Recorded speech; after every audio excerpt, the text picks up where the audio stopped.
किसी को कुछ कहा ना हो तो भी आ बैल मुझे मार। भाई तू कौन, मैं खाम खा, तुझे कुछ कहा नहीं कहा, तुझे बुरा बोला नहीं बोला, पर लोग इसलिए जलते हैं तूने अच्छा क्यों बोला।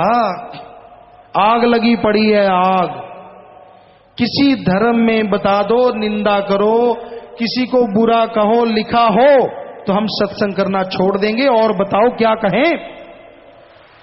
बड़े बड़े धर्म के नुमाइंदे आए हमारे सामने, हम पूछते हैं उनसे किसने सिखाया है आपको किसी की निंदा करनी, किसी को बुरा कहना, कहां किस ग्रंथ में लिखा है। बनते फिरते हैं धर्म के ठेकेदार नुमाइंदे। अपने आप को सुधार लो, इतना ही काफी है। आज समाज में इतना बुरा हाल है, दूसरों की बुराइयां बिना वजह। अरे मालिक की तलवार ऐसी गिरेगी वो चल जाएगी, पीछे आवाज ही आवाज छोड़ जाएगी। डरो उसकी तलवार से।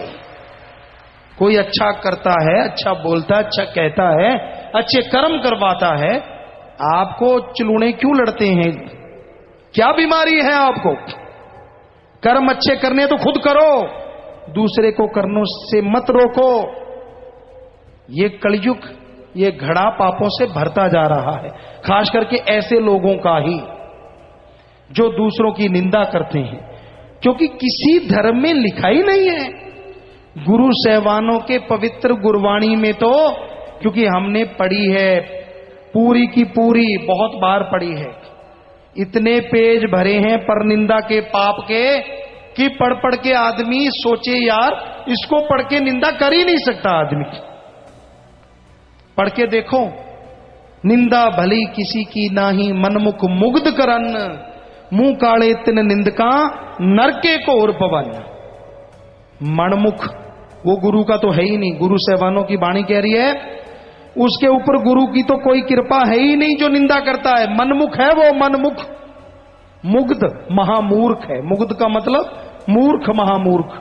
मनमुख मुग्ध करन, मुंह काले तिन निंदका नरके को और पवन। या तो कह दो गुरुओं की वाणी झूठी है, जो कि हो नहीं सकता, क्योंकि उनका तो एक एक अक्षर सच था, सच है और सच ही रहेगा।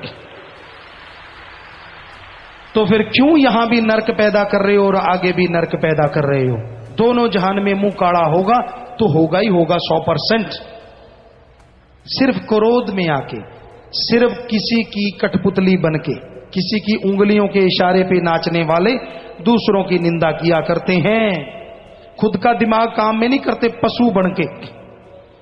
जब और हमने ऋषि मुनि हिंदू धर्म में पढ़ा, हर धर्म में पढ़ा, हर धर्म में मना है पर निंदा महापाप, पर निंदा महापाप, पर निंदा महापाप।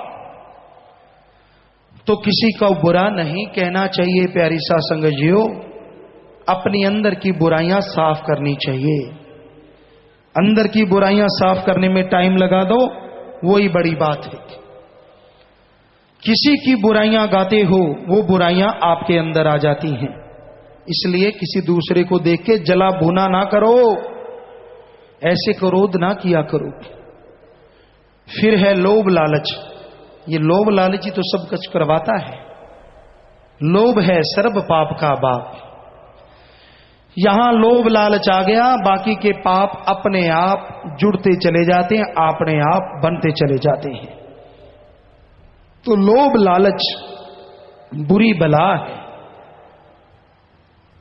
इससे बेटा बाप को मारता है, भाई भाई में दुश्मनी पैदा हो जाती है।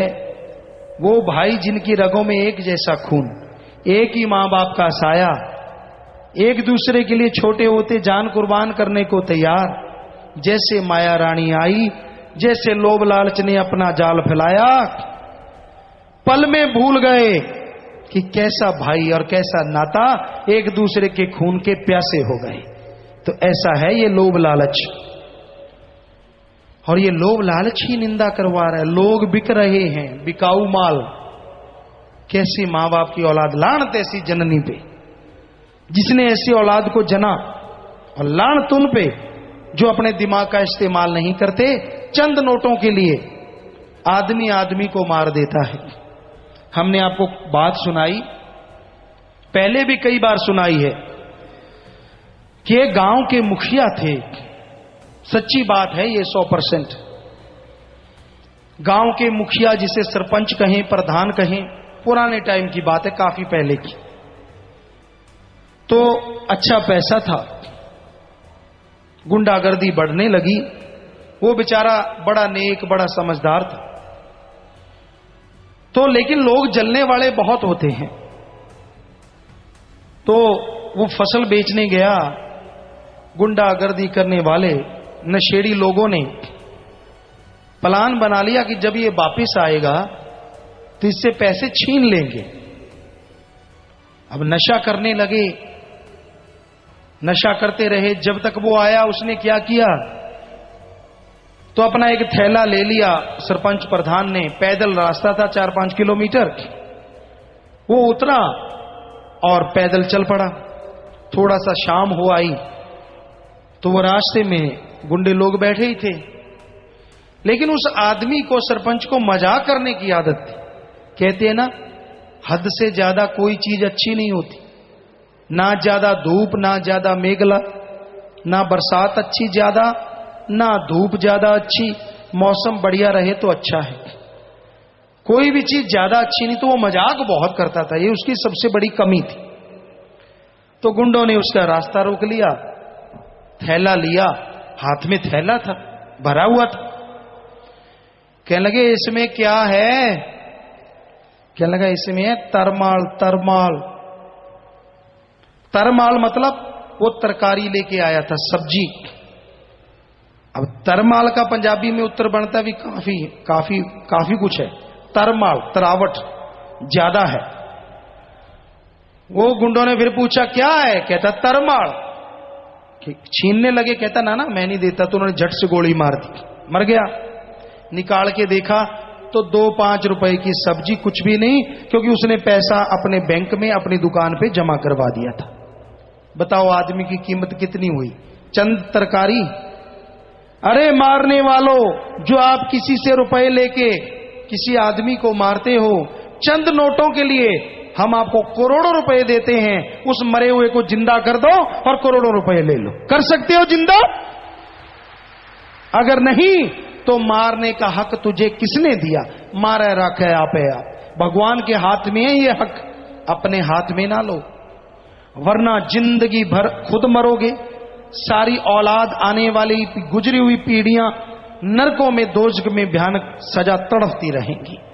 इसलिए गुलाम ना बनो। भगवान ने आपको आजादी दी है, किसी के गुलाम बन के जिंदगी क्यों गुजारते हो? तो फिर है मोह ममता। ये मोह ममता भी बड़ी बुरी बला है। मोह ममता में जो अंधे हो जाते हैं, उन्हें अपनों के अलावा कोई नजर नहीं आता।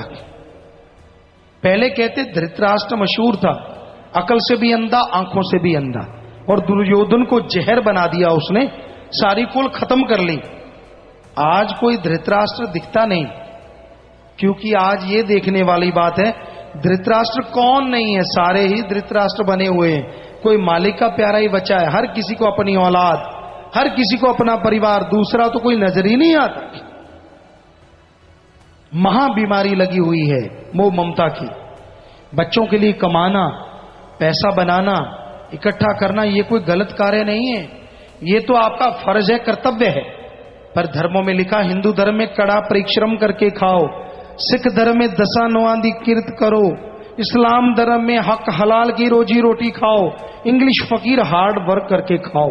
खाओ जितना मर्जी कमाओ, पर किसी के मुंह का निवाला छीन के खाओगे तो वो हरी रस अमृत नहीं, जहर का काम करेगा, धीमे जहर का।